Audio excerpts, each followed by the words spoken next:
오늘은 2017년 송년 주일입니다.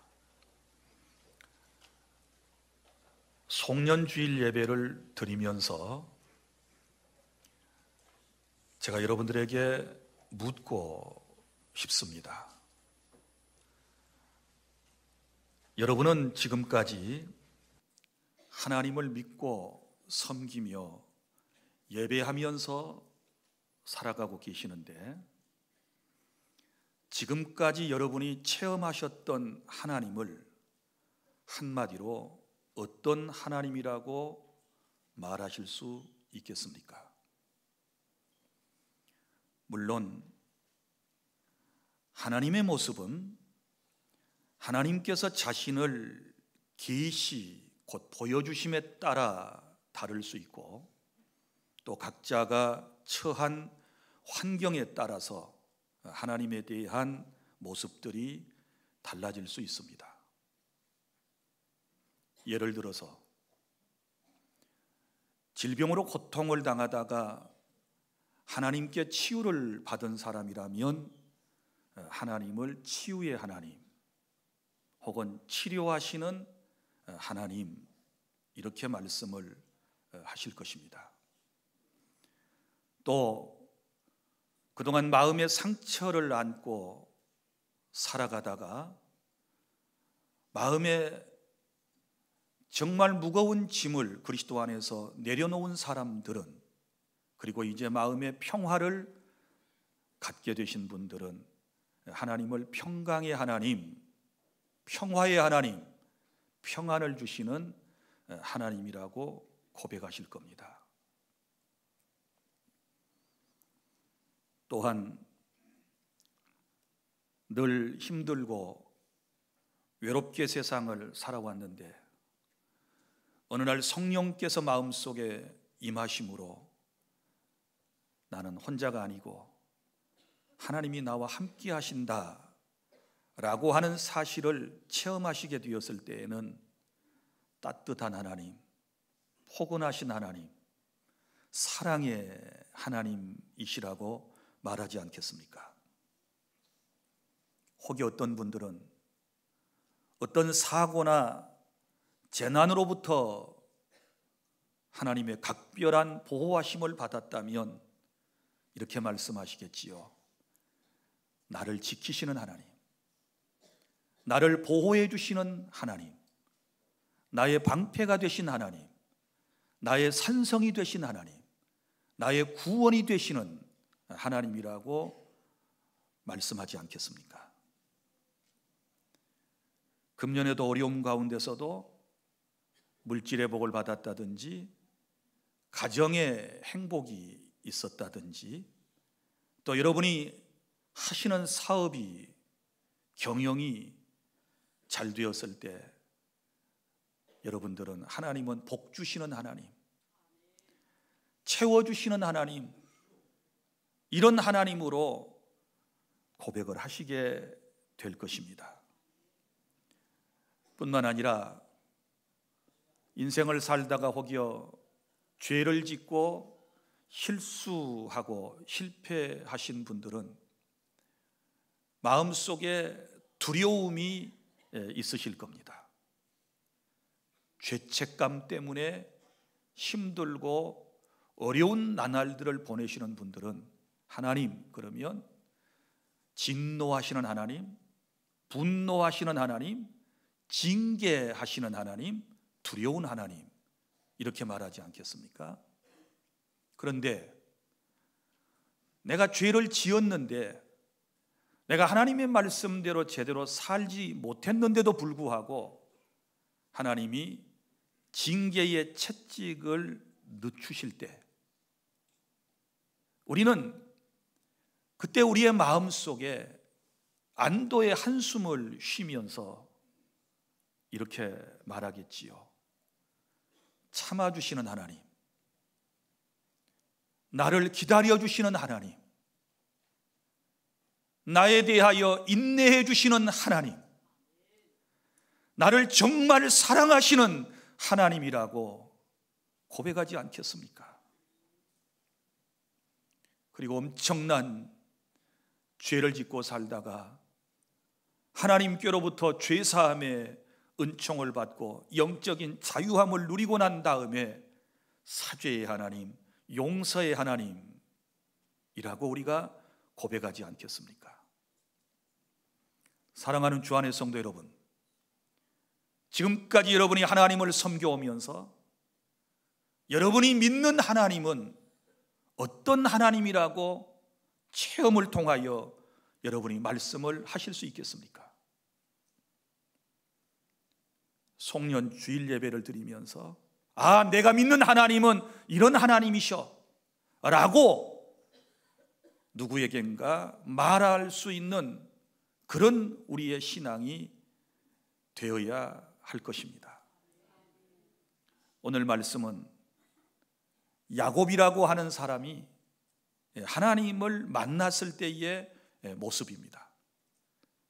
이 말씀을 통해서 우리 하나님이 어떤 분이신가 라고 하는 사실을 우리가 정리하고 정말 이 하나님을 나의 하나님으로 고백하고 믿고 따르고 의지하는, 그리고 그분께 모든 영광을 돌려드리는 저와 여러분이 될 수 있기를 바랍니다.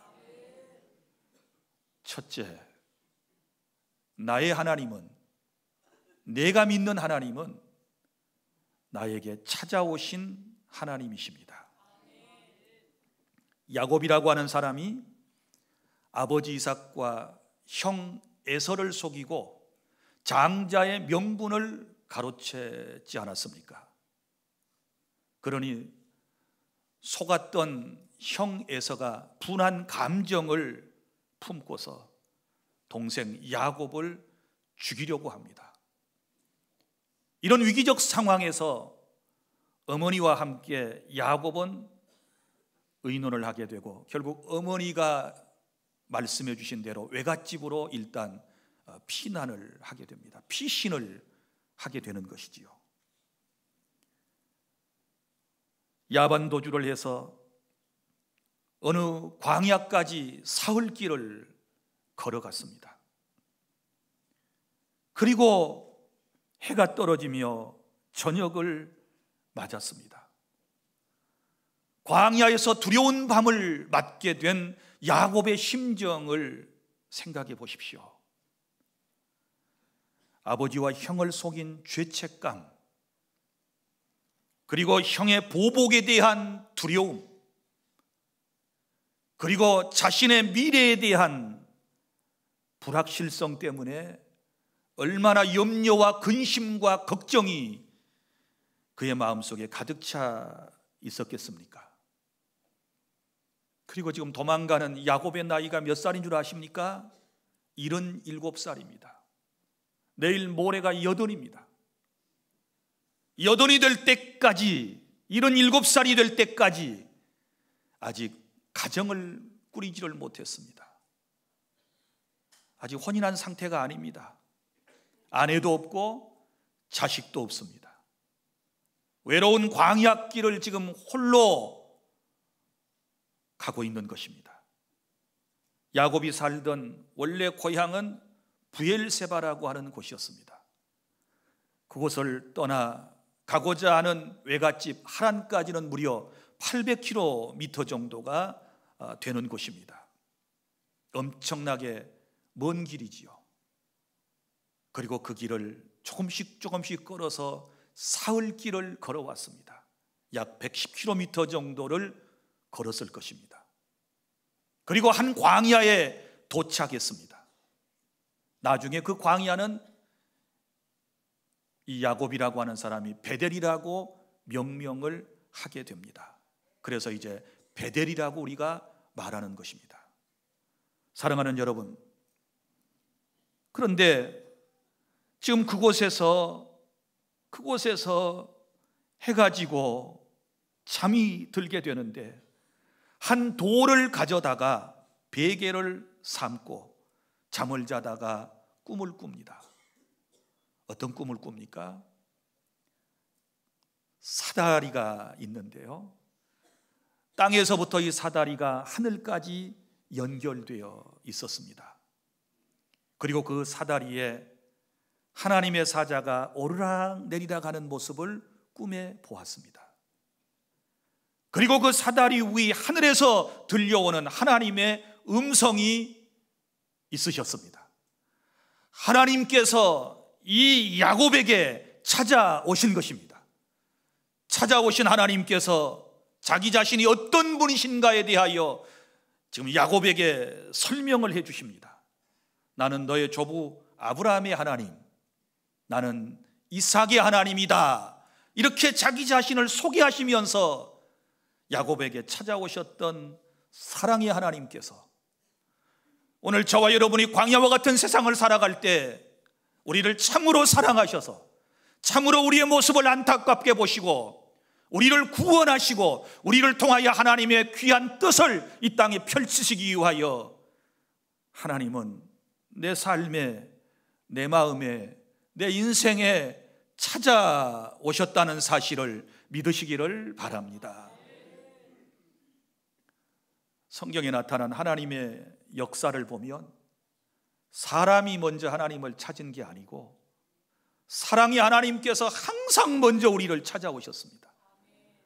아담과 하와가 에덴 동산에서 범죄하고 두려워하여 동산나무 숲 사이에 숨어 부들부들 떨고 있을 때 사랑의 하나님께서 그곳에 찾아오셔서 아담아, 아담아, 네가 어디 있느냐? 하나님이 어디에 있는지 몰라서 묻는 질문이 아닙니다. 그를 사랑하셔서 그의 이름을 부르시고 찾아오신 것이지요. 우리 하나님은 이처럼 내 인생이 위기 가운데 있을 때 찾아오셨습니다. 가족 관계가 엉망이고 사람들과의 관계가 너무너무 힘들어 있을 때 주님이 찾아주셨고, 내가 병들어 신음할 때 주님은 나를 찾아오셨고, 내가 물질로 고통을 받고 있을 때 사랑의 주님이 내게 찾아오셨고, 내가 실수하고 실패하고 낭패와 실망 가운데 있을 때 우리 주님은 내게 찾아오셨습니다. 내가 더 이상 세상에서 의지하리가 없을 때, 어디 기댈 만한 언덕도 없을 때 사랑의 하나님, 전능하신 하나님께서 내게 찾아오셨습니다. 금년 한 해 동안도, 그리고 내 인생의 삶 가운데 하나님은 늘 내게 찾아오셨고, 그 하나님은 내 안에 계시고 늘 내 곁에 계시고 한 번도 나를 떠난 적이 없으시고 한 번도 나를 실망시킨 적이 없으시고 내 인생을 여기까지 인도해 주신 것에 대하여 감사한 마음을 저와 여러분이 가져야 할 것입니다. 둘째, 우리 하나님이 어떤 분이십니까? 나를 찾아오셔서 말씀을 통하여 내게 소망을 주신 하나님이십니다. 지금 여러분, 이 광야에 누워있는 이 야곱은 아무런 희망이 없습니다. 무슨 꿈이 있겠습니까? 지금 도망가는 신세, 그가 나중에 고백한 대로 내가 지팡이 하나만을 가지고 떠났다고 그랬는데 개나리 벗짐 하나만 꾸려들고 지금 외로운 이 길을 가고 있는데 무슨 그에게 빛이 있습니까? 아무런 소망이 없었습니다. 그런데 하나님께서 그에게 찾아오셔서 소망의 말씀을 주십니다. 먼저 오늘 본문의 13절과 14절에 하나님께서 미래의 야곱의 인생에 대하여 말씀해 주시는 것을 볼 수 있습니다. 꿈도 없고 소망도 없는 야곱에게 하나님이 들려주신 말씀, 내가 누워있는 땅을 너와 내 자손에게 줄 것이다. 지금 누워있는 땅은 베델 땅이고 지금 누워있는 땅은 가나안 땅입니다. 그 땅을 하나님께서 주시겠다는 겁니다. 그래서 그 땅이 약속의 땅이 된 것입니다. 누구에게 준다 그랬습니까? 너와 내 자손에게 이 땅을 줄 것이다. 그리고 또 하나님께서 미래에 대한 약속을 해주시지 않습니까? 그것은 너의 후손이 많아질 것이다. 14절, 내 자손이 땅의 티끌같이 되어 내가 서쪽과 동쪽과 북쪽과 남쪽으로 퍼져 나갈지며. 티끌을 하늘에 날리면 이게 바람에 따라서 퍼져나가듯이 너와 내 후손이 미래에 번창하게 될 것이다, 이런 약속을 하셨습니다. 그러나 여러분 보십시오. 지금은 아직 가족이 없잖아요. 아내도 없지 않습니까? 자식도 없지 않습니까? 나이도 77살이지 않습니까?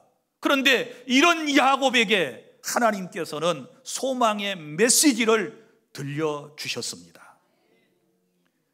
그리고 또 하나 중요한 미래에 대한 복을 약속하시는데, 땅의 모든 족속이 너와 내 자손으로 말미암아 복을 받으리라.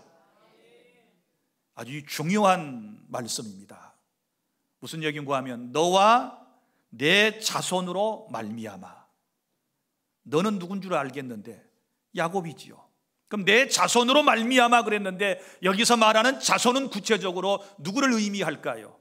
이것은 바로 야곱의 후손으로 오실 메시아 예수 그리스도를 상징하는 이중적 예언을 갖는 것이고, 예수님이 야곱의 후손 유다 지파 가운데서 탄생하셔서 그 예수 그리스도를 통하여 그를 믿는 모든 사람이 놀라운 하나님의 복을 받게 될 것에 대한 예언의 말씀을 주셨습니다.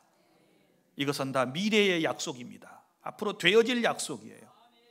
그런데 우리 하나님께서는 이 야곱을 위로하고 소망을 주실 때에 미래에 대한 것뿐만 아니라 현재 살아있을 때 이 땅에서 되어질 또 놀라운 복을 약속해 주셨는데 15절에 나타난 말씀입니다. 현재 복을 약속해 주셨는데 내가 너와 함께 있어. 자, 끝에 너를 떠나지 아니하리라 하신지라. 이것은 현재의 복입니다. 내가 너와 함께 하겠다, 내가 너를 떠나지 않겠다라고 약속해 주셨습니다. 지금 홀로 외로워요. 의지하리가 없어요. 이 광야에서 두려움에 지금 떨고 있는 이 야곱에게 필요한 말씀이 무엇이겠습니까?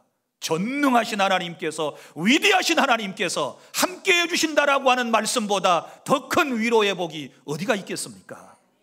그런데 여기 하나님이 함께 해주심으로 나중에 어떻게 됩니까? 네가 어디로 가든지 너를 지키며, 하나님이 함께 해주시면서 야곱을 지켜주시겠다, 이렇게 말씀을 하셨습니다. 사랑하는 여러분, 우리가 한 해를 마무리하면서 금년 한 해 동안도 이런 일 저런 일 많이 있었지만 하나님이 여러분의 출입을 지켜주셨고, 여러분의 가정을 지켜주셨고, 여러분의 자녀를 지켜주셨고, 여러분의 사업장을, 그리고 우리의 교회를 하나님이 지켜주신 줄 믿으시기를 바랍니다. 그리고 또 함께 하시면서 하나님이 약속하신 복이 뭡니까? 너를 이끌며, 이렇게 말씀을 하셨는데, 이끈다라고 하는 말은 인도해 주시겠다라고 하는 약속의 말씀입니다. 광야와 같은 세상에서 하나님께서 우리를 이끌어 주시겠다, 우리를 인도해 주실 것이다. 우리가 하나님을 만나 그분의 인도하심을 받게 되면 우리의 인생은 절대로 쇠하지 않고 망하지 아니하고 실패하지 아니하고 하나님의 은혜로 놀라운 주의 영광의 그 자리에 있게 될 줄로 믿으시기를 바랍니다. 이끌어 주신다. 그리고 또 그 뒤에 보면 이렇게 말씀하지 않습니까? 하나님이 돌아오게 하실 것이다. 자, 내가 너를 이끌어 이 땅으로 돌아오게 할지라. 돌아오게 한다. 이 땅이 어디 땅이에요? 지금 가나안 땅, 지금 베델 땅, 이 땅으로 다시 돌아온다. 회복을 의미하는 것이지요. 이 예언의 말씀대로 정확하게 20년 후에 야곱은 장가들고 그리고 아내도 있고 자식들도 있고 소떼와 양떼와 또 물질적인 부자가 되어서 다시 돌아오는 역사가 있게 되는 줄로 믿으시기를 바랍니다.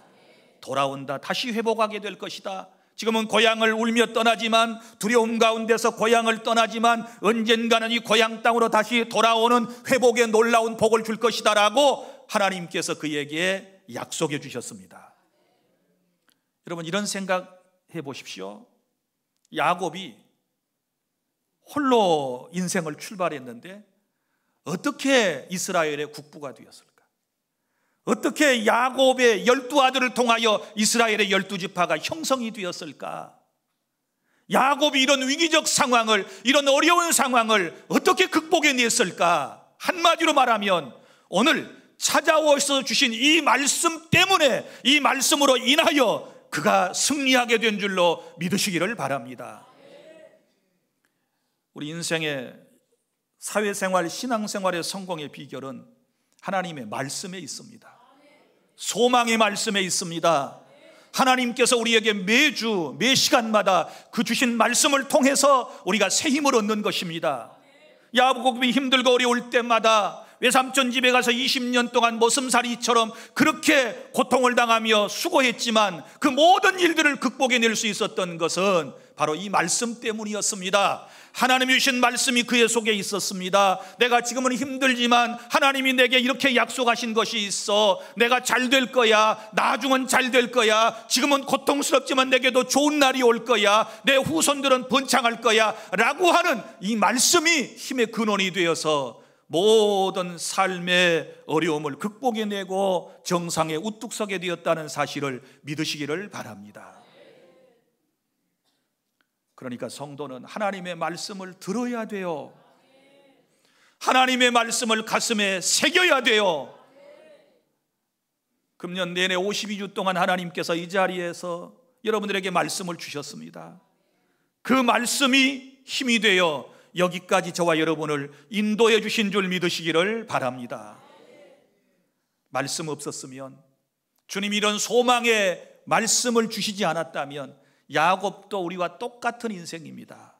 너무너무 약해요. 귀가 얇아가지고요, 자기 외삼촌에게 나중에 이제 장인이 되지만 10번이나 속임을 받았다 그랬지 않았습니까?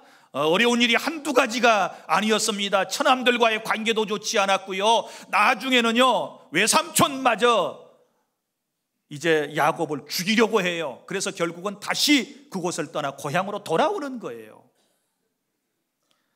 여러분, 야곱이 살던 인생이나 지금 이 세상을 살아가는 저와 여러분이나 다 세상은 똑같은 것입니다. 다 힘들고 어려운 세상을 살아가고 있습니다. 오늘도 하나님께서 우리에게 찾아오셔서 소망의 메시지를 주시는데, 금년이제 어찌하겠습니까? 이대로 마무리하시고 희망찬 새해를 기다리시기를 바랍니다. 희망찬 새해를 바라보시기를 바랍니다. 그리고 내년에 주신 하나님의 말씀을 통하여 우리가 그 주님을 의지하고 또 인생을 살아내야 하지 않겠습니까? 찾아오셔서 하시는 말씀, 내가 너와 함께 있겠다. 금년에도 함께 하신 주님께서 내년에도 여전히 함께 해 주실 것을 믿고 우리가 새해를 준비하는 것입니다. 그리고 셋째로, 하나님이 어떤 하나님이십니까? 약속을 지키시는 하나님. 하나님은 사람들처럼 시건을 하시지 않습니다. 하나님의 입에서 나온 말씀은 반드시 하나님께서 이루십니다. 오늘 주님이 이렇게 말씀하지요. 15절 하반절, 내가 내게 허락한 것을 다 이루기까지 너를 떠나지 아니하리라 하신지라. 이 약속의 말씀은요, 창세기 34장과 35장에 가서 구체적으로 이루어지는 그런 모습을 볼 수 있습니다. 하나님은 신실하시기 때문에 한 번 약속하신 것은 반드시 이루어 주시는 것입니다. 그런데 이에 반하여 우리 못난 인생들은 어때요? 수많은 약속을 하나님께 혹은 사람들에게 하고서도 그 약속을 잘 지키지 못하는 어리석음과 연약함과 비굴함이 우리에게 있습니다. 저도 그 중에 한 사람입니다.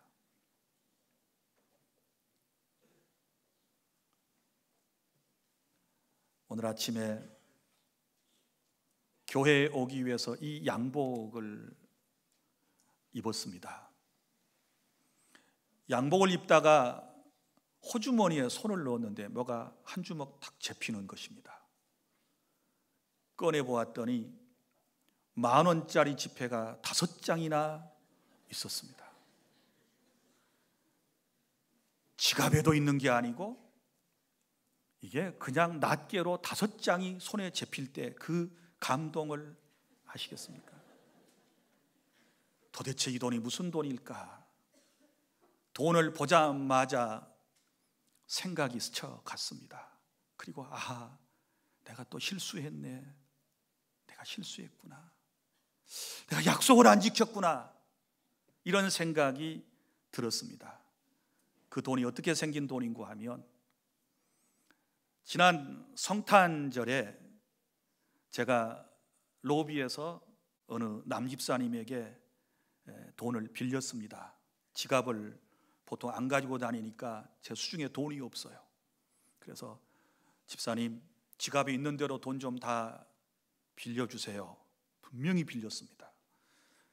그랬더니 7만 원을 저한테 빌려주셨습니다. 10,000원권으로. 쓸 용도는 제가 우리 꼬맹이 유치부 아이들하고 약속한 게 있어요. 성탄절에 이분날 공연을 할 때 아빠 손 또 엄마 다리 붙들지 않고 삥삥 돌지 말고 똑바로 서서 다 노래를 잘한다든지 연주를 잘하면 목사님이 선물을 사줄게, 이런 거예요. 애들이요 너무 잘했어요. 제 약속을 기억했던지 아빠의 다리를 붙들고 빙빙 돌지도 않았고 끝까지 연주도 잘하고 찬양도 잘했어요. 그러면 제가 선물을 사준다 그랬으니까 준비해가지고 기다려야 되지 않겠어요? 그런데 잊어먹었어요. 그리고 로비에서 뛰어다니는 그 아이를 보는 순간에 아차 하는 거예요. 그래서 지갑을 찾았는데 없어요. 그래서 빌려가지고 일단 무마용으로 약속한 대로 2만 원을 쥐어줬어요. 칭찬을 해줬습니다. 그리고 또 다른 녀석들을 찾았는데 애들이 이리저리 뛰어다니느라고 보이지를 않아. 그래서 5만 원을 그대로 제가 넣고 있었던 거예요. 그리고 제가 돈을 빌려올 때 분명히 이렇게 말했어요. 혹시 내가 잊어버리고 돈 안 주면 나한테 돈 달라고 얘기하세요. 이렇게 얘기했는데 아직까지 그분이 나한테 말하지 않은 것도 문제예요. 그러나 저러나 돈을 빌렸으면 당장에 갚아야 되지 않겠어요? 그런데 일주일 내내 잊어버리고 내 호주머니에 담고 다니다가 그것을 보는 순간에 기억이 나서, 그래서 예배 들어오기 전에 제 아내한테, 여보, 내가 누구한테 이런 사정으로 돈을 빌렸는데 내가 또 지갑을 안 가져왔어. 그러니 이제 여기다 2만 원 더해가지고 그 집사님 꼭 돌려주세요 하고 예배 시간에 올라오니까 내 마음이 조금 풀렸어요. 제가 이렇게 못난 목사입니다.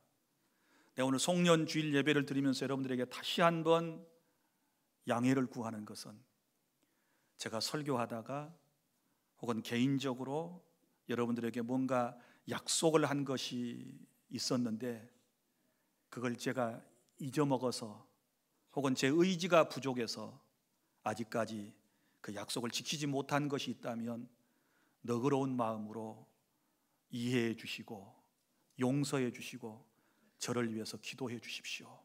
이게 못난 모목사의 모습입니다. 그래도 내 나름대로 인생의 철학이 의리 있게 살자, 약속은 잘 지키자 이러는데 때로는 형편과 또 사정과 내 의지에 따라서 제가 약속을 잘 지키지 못하는 모습을 보며 참 안타까워요. 어떤 정치인들은 장을 지신다고 그랬는데 그건 정치인이니까 그럴 수도 있겠지만, 그러나 저는 목사이지 않습니까? 또 금요일에 이런 일이 있었어요. 우리 경찰 선교에 관련된 목사님들이 송년회를 현대호텔에서 11시에 하기로 되어 있어요. 이제 그런 모임에는 올 것인지 안 올 것인지를 묻지요. 그리고 예약을 하지요. 제가 또 가겠다고 일찍 대답을 탁 했어요. 그리고 메모를 했습니다. 그런데 교회 일이 연말이 되니까 워낙 바빠가지고 일을 하다 보니 세상에 11시 50분이 돼서 기억이 났어요. 50분이 지나갔어요. 전화를 해보니까 다 예배 중이어가지고 아무도 전화를 받지 않아요. 그래서 막 계속하고 문자를 보냈더니 총무가 전화가 왔어요. 목사님, 늦었지만 가까우니까 빨리 오세요. 식사라도 같이 하셔야지요. 왜냐하면 제가 꼭 가야 하는 자리예요. 그래서 이제 늦었지만 미안하다고 그러고 곧 가겠습니다. 또 메시지를 보내놓고 약속을 지키려고 우리 사무실에다가 차고에 내 차 있으니까 좀 빼주세요 하고 부탁을 했어요. 우리 부목사님이 차를 빼놓고 밑에서 이제 기다리니까 곧바로 내려갔더니 차가 딱 빼져가지고 주차가 되어 있는 거예요. 그런데 사람들이 내 차 주변에 웅성웅성하는 거예요. 도대체 무슨 일인가 했더니 우리 부목사님이 차를 딱 옆에다가 정상적으로 주차해놓고 나를 기다리려고 이제 차에서 내려오는데 어떤 아주 용감한 아주머니께서 당신의 차를 가져와서 뒤를 꽈당 받아가지고 여간 상처를 많이 낸 게 아니에요. 그러니 차 사고가 났으니 갈 수가 없잖아요. 보험회사 직원이 올 때까지 기다리든지 뭘 또 일해야 되니까 약속이 또 어겨지죠. 간다 그래 놓고 갈 차가 없는 거예요. 이제 그래서 또 한 번의 약속을 어겼어요. 그 미안하니까 이제 또 막 써가지고 메시지를 보냈는데 그분들이 또 그 시간에 다 읽겠어요? 얼마나 나한테 실없는 목사라고 그러겠어요. 그래서 토요일 날 또 전화 통화를 또 했어요. 미안하다고, 사정이 이렇게 됐다고. 그 덕분에 하나님께서 검정 차량 대신에 하얀 차를 저한테 대신 이 일까지 타도록 허락하셨어요. 사람이 약속을 안 지키는 것은 의도적일 수도 있고 의지가 약해서일 수도 있고 또 불가항력적인 어떤 사변 때문에 그럴 수도 있고 또 잊어서 그럴 수도 있지만, 그러나 그럼에도 불구하고 우리가 약속을 지키려고 많이 애쓰고 노력해야 될 줄 믿으시기를 바랍니다. 그리고 약속을 못 지켰으면 부끄러운 줄 알고 미안한 줄 알고 그렇게 우리 살아야 되지 않겠습니까? 우리 하나님은 신실하신 하나님이시잖아요. 우리 하나님은 한 번도 약속을 어기셔서 나를 실망시킨 적이 없으시잖아요.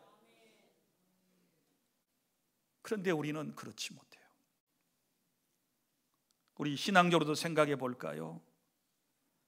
시간 잘 지켜야 되지요. 예배 시간은 하나님과의 약속이지 않습니까? 내가 오늘 송년주일이니까 작심하고 말씀을 드립니다. 예배 시간에 자꾸 지각하는 것은 나쁜 버릇이에요.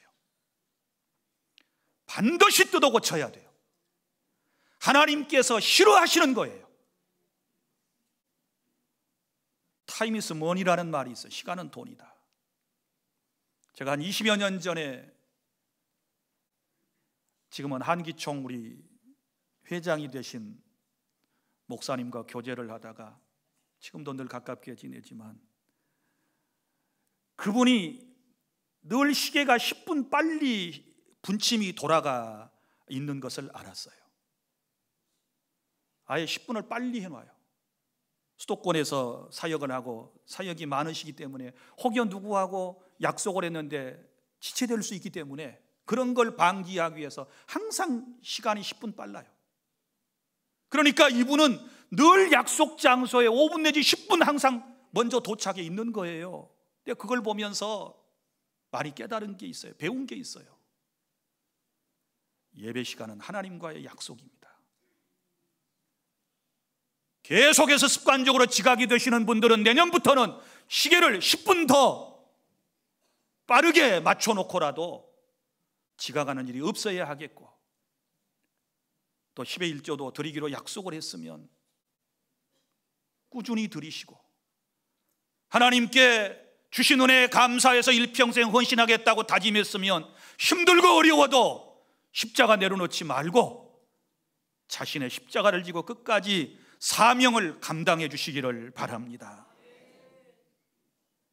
이런저런 약속들 너무 많이 했지 않습니까? 그리고 또 다 못 지키고 한 해가 지나갑니다. 제게도 큰 못 지킨 약속들에 대한 부담감이 있어요. 늘 제 아내한테 미안해요. 운동하실래요? 네, 해야지요. 그리고 못했어요. 목회에 전념하셔야지. 이것저것 무슨 장이 그렇게 많습니까? 다 사표를 내세요. 그래서 그 약속을 지키려고 사표를 한 10장, 제가 법인 이사에 등등 있는 거 다 해서 등기로 보냈어요. 그런데 세상에 한 곳에서만 처리를 해주고 다른 데서는 처리를 안 해줘요. 그리고 엊그제 제 아내가 이러는 거예요. 당신 약속 좀 지키세요. 할 말이 없어요. 내 마음의 부담이에요. 그런데 우리 하나님은 이런 인간들에게 상대적으로 약속의 언약의 대상도 되지 않는 타락한 인간들에게 일방적으로 하나님께서 언약을 맺으시고 그 언약을 이행해 나가심으로써 독생자 예수를 보내셨고 그 예수님을 통하여 우리를 구원하셔서 또 일방적으로 우리를 지켜주시겠다고 약속하셔서 여기까지 온 줄로 믿으시기를 바랍니다. 약속에는 신학적으로 두 가지가 있어요. 쌍무 언약이 있고요, 일방 언약이 있어요. 쌍무 언약은 동등한 위치에서 서로 약속을 하는 거고, 이 일방적인 언약이라고 하는 것은 상대가 어떻게 됐든지 간에 일방적으로 권위 있는 분이 맺는 것을 이제 일방적인 언약이라고 그래요. 우리의 구원은 거기에서부터 된 거예요. 우리가 하나님과 같은 사람도, 같은 레벨의 사람도 아니고 어떻게 감히 우리가 하나님께 계약합시다, 약속합시다, 언약합시다 이런 말 못 꺼내잖아요. 그런데 하나님께서 우리를 사랑하셔서 지금 다 이런 말씀을 주신 거예요. 내가 너희를 사랑한다. 일방적인 선포예요. 독생자를 보내겠다. 그 예수를 믿으면 누구든지 구원받게 될 것이다. 그 약속에 근거해서 우리가 지금 은혜로 구원받았다는 사실을 믿으시기를 바랍니다. 예수님은 약속하신 대로 성령을 보내셨고, 약속하신 대로 예수님을 믿으면 모든 죄를 용서하시고 구원의 은총을 베풀어 주셨고, 버리지도 아니하시고 떠나지도 아니하시겠다는 그 약속을 지금까지 지켜주신 성삼위 하나님을 찬양하시기를 바랍니다. 이제 말씀을 맺습니다. 사랑하는 주 안의 성도 여러분, 여러분이 믿는 하나님은 어떤 하나님이라고 여러분이 대답하실 수 있겠습니까? 우리 하나님은 나를 사랑하셔서 내가 힘들고 어려울 때, 내가 위기에 있을 때 찾아오시는 하나님, 찾아오셔서 말씀으로 소망을 주시는 하나님, 떠나지 아니하고 끝까지 함께 하시면서 그 언약을 이루어 주시는 참 좋으신 선하신 하나님, 의로우신 하나님이 곧 나의 하나님이심을 믿으시기를 바랍니다. 우리 고백할까요? 하나님 사랑합니다. 기도하겠습니다.